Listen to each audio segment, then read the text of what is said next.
So, what's up guys? Magandang umaga sa lahat. Ito nga pala si Quista Chantal. Ito din sir ko, Dusty John. At ngayon, tatalakayin natin kung ano nga ba ang history. Ano nga ba ang balamban? Bakit tinatawag ito na balang-balang noon unang panahon?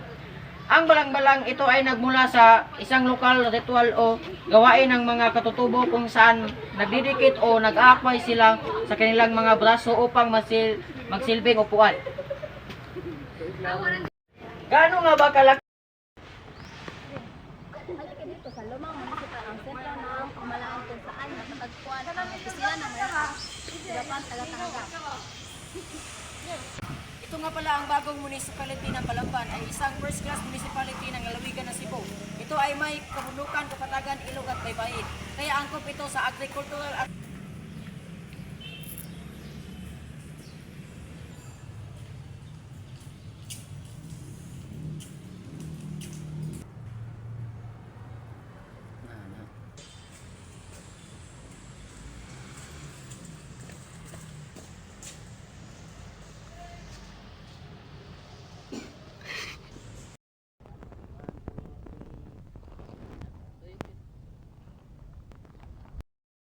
masarap talaga sa pakiramdam na makapagdasal tayo sa ating simbahan.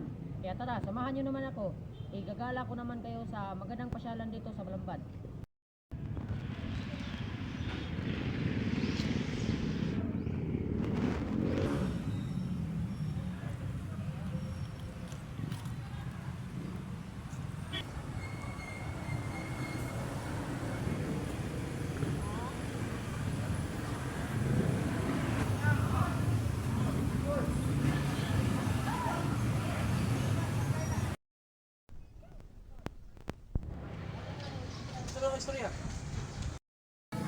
Dito tayo sa supermarket kung saan mong bili ng sariwang isda.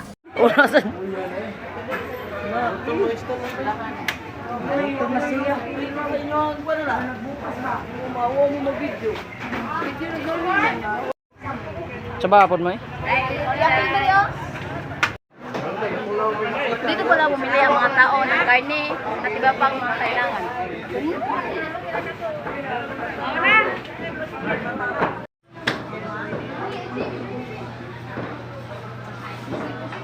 Ikaw mga at dito rin mabibili ang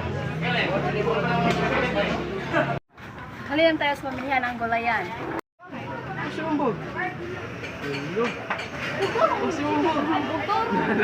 Dito naman tayo sa sports center na tinatawag ay OBA ginagamit para sa iba't ibang palarong programa at likong aktibidad.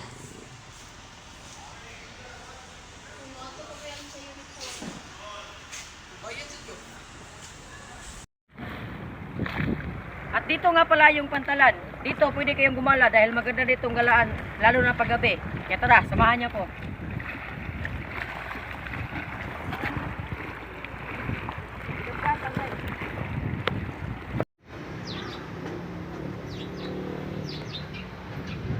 Kaya hapit ka man, mga oras lagi ta. Ang silas niyo wala.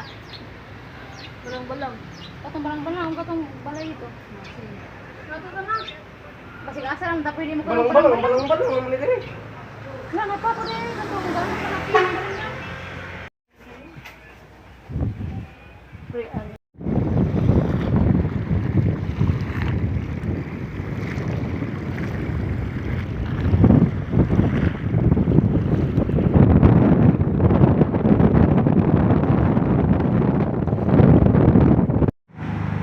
Samahan niyo ako para ipakita niyo ang lumang bahay ng Balamban.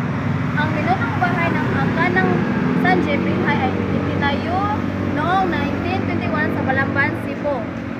Ang orihinal na may-ari nito ay ang yumaong mag-asawa Jose Binghay at Esperanza Sanchez ng magulang ng yumaong Monsignor Esteban Binghay, Mayor Alex Binghay, Virginia Binghay, karamihan at iba pang nilang mga anak. Pagkita na ko diri.